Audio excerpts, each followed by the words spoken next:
श्रोतेहो नमस्ते. आपल्या सर्वांना शुभ दिवस. श्रोते हो, गावगाड्यात जगताना माणूस मोठा होतो, पण त्याची परीक्षा त्याच्या प्रगतीनं सुरू होत असते. खूपदा नाव होण्यासाठी नाती जपावी लागतात आणि नाव झाल्यावर मात्र तीच नाती ओळख विसरतात. श्रोते हो, पाण्यात बघणारी लोक तुमचं प्रतिबिंब पाहतात, पण तुमचं डबडबलेलं डोळं त्यांना दिसत नाही. प्रत्येक यशस्वी माणसामागं असतो एक तळमळलेला संघर्ष, आणि त्याच्या आजूबाजूला असतात काड्या करणारी, पाय ओढणारी आणि कुजबूज करणारी लोक. पण श्रोते हो, याच गावी माणुसकी जपणारेही भेटत असतात, ज्यांचं हसणं हे त्यांच्या वेदनेवर फडफडणारे फुलपाखरं असतात, जे दुसऱ्याच्या डोळ्यात अश्रू नको म्हणून स्वतःचं दुःख गिळून टाकतात. श्रोते हो, कर्म करणाऱ्यांना फळाची हाव नसते, पण शांतीचा स्पर्श हवा असतोय. मन थकलं तरी आत्मा लढत असतोय. कारण श्रोते हो, आयुष्य ही शर्यत नाही, ती जिद्दीची यात्रा आहे. इथं लोक काय म्हणतात याचं भान न ठेवता आपल्या तळमळीतून, आपल्या माणुसकीच्या ओलाव्यातून आपल्या वाटचालीचं धन हे तयार करणं, हेच खऱ्या अर्थानं मोठेपण असतं. श्रोते हो, हे जे विचार मी सांगतोय हे फक्त ऐकण्यासाठी नाही, तर आयुष्यभर जपण्यासाठी, समजून घेण्यासाठी आणि स्वतःच्या अंतरात्म्याला रोज जागं ठेवण्यासाठी. बघा, पडतंय का? नक्की विचार करूया. चला, आजही आपल्यासाठी सुंदर विचारांची ही शिदोरी, ही मालिका अशीच पुढे घेऊन आलोय. चला, करूया सुरुवात सुंदर विचारांना, सुंदर सुविचारांना.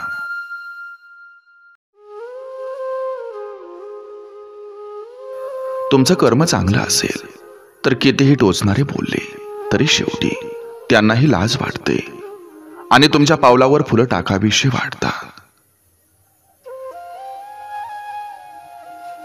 पैसा मिळाला तरी तो थांबत नाही, पण समाधान फक्त कष्टातून येतं.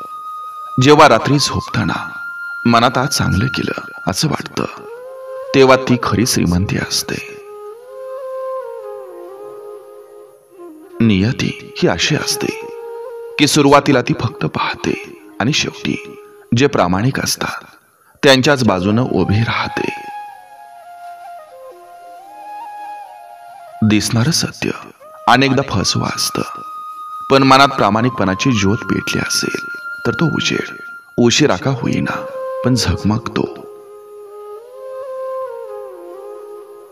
कर्म करत राहा, लोक काय बोलतात याचं ओझं पाठीवर घेत बसला तर पावलं थांबतात. जगाचं काम आहे बोलणं आणि आपलं काम आहे चालणं.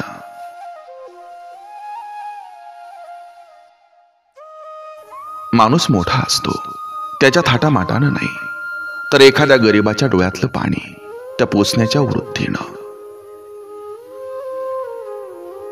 तळतळाट म्हणजे अंतःकरणाची साथ, ती कुणाला न सांगता मनात सतत पेटलेली एक जळती वाहत असते, आणि तीच तुम्हाला काहीतरी वेगळं करायला लावते. ज्याच्या डोळ्यात दुसऱ्याचं दुःख आहे त्याच्या अंगावर देव उतरतो. माणुसकी ही मंदिरात न सापडणारी सर्वात पवित्र गोष्ट आहे. तळमळ हे जीवनाचं इंधन आहे. ज्याच्या मनात तळमळ आहे त्यानंच काहीतरी करून दाखवले.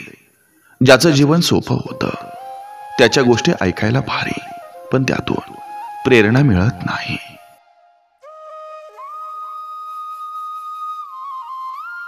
माणुसकी म्हणजे माझं काही नाही तरी तुला द्यायचंय असं मन.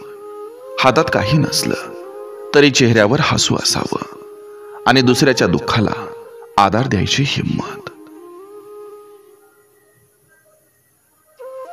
दुसरे कितीही बघत राहोत, तुमचं कर्तृत्व एक दिवस इतकं झळकणार की ते डोळे बंद करतील, पण नाव घेतल्याशिवाय राहणार नाही.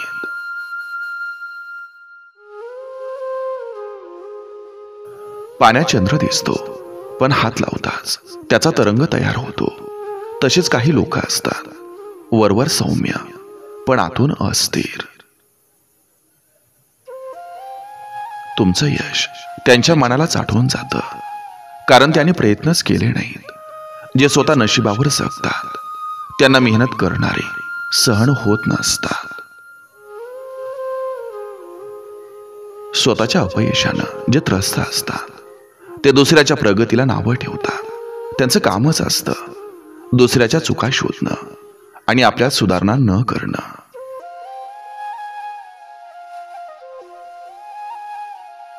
नाव गाजलं की गाव परकं होतं, ओळखीचे चेहरे परके होतात आणि ज्यांना कधी हात दिला तेच पाठीवर वार करतात.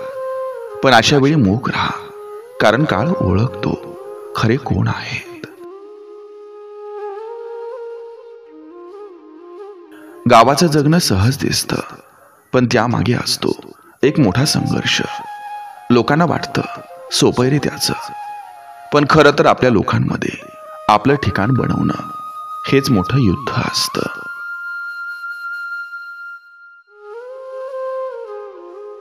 गावात दगड फेकणारे खूप असतात, पण फुलं फेकणारे विरळ असतात.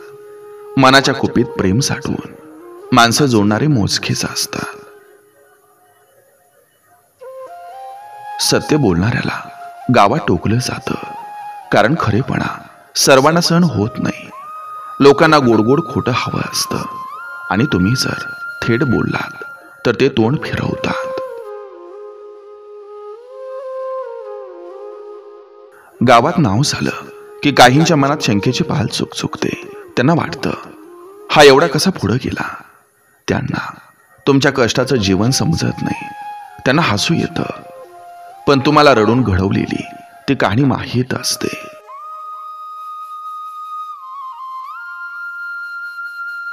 काड्या करणाऱ्यांचं समाधान दुसऱ्याचं दुःख पाहण्यात असतं.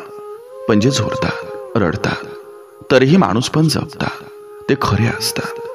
त्यांचं आयुष्य कष्टाचं असलं तरी समाधानाचं असतं. असत्याचा आवाज हा मोठा असतो, लोकांच्या कानावर आदळतो, पण सत्याचं वजन काळाच्या दारात ठसा उमटवतं. शेवटी खरं ते ठरतंच.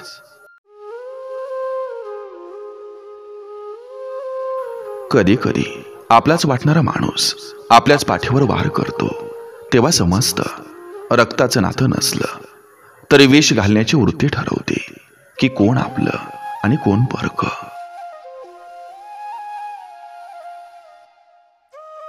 झाडावर चढणं कठीण आहे म्हणून ते झाड हलवतात. त्यांना फळ नको असतात, त्यांना दुसऱ्याच्या यशाचा धक्का द्यायचा असतो. पण झाड मजबूत असेल तर त्यावरचा वटवृक्षच बनतो.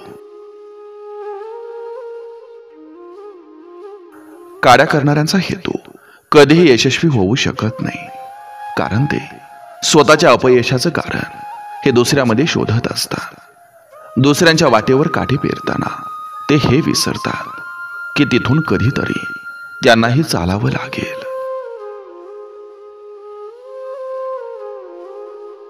लोक पाय खेचतात कारण त्यांना भीती वाटत असते, हा जर पुढे गेला तर आपण कुठं. म्हणून कणा सरळ असला तरी पाठीवर बसणाऱ्यांचा सुद्धा भार सहज पेलला जातो.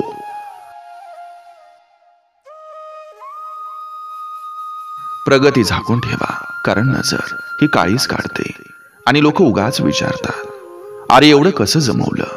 पण त्यांना झोप उडालेली रात्र, एकटं पडलेलं मन आणि 1000 वेळा मोडलेला आत्मविश्वास हा कधीही दिसत नाही. जसं तुमचं नाव झळकतं तसं काहींच्या नजरा या टोकदार होतात. त्यांना बोलू द्या. तुमचं काम, तुमचा स्वभाव आणि तुमचं सचोटीनं घडवलेलं ते आयुष्य हे शेवटी सगळ्यांना उत्तर देतं.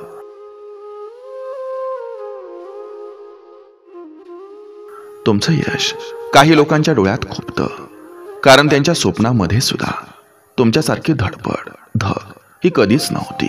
त्यांना वाटतं हा कसा यशस्वी झाला. पण लक्षात ठेवा, प्रगती ही संघर्षानं जिंकलेली रणभूमी असते, दाद मागून मिळालेला पुरस्कार नाही.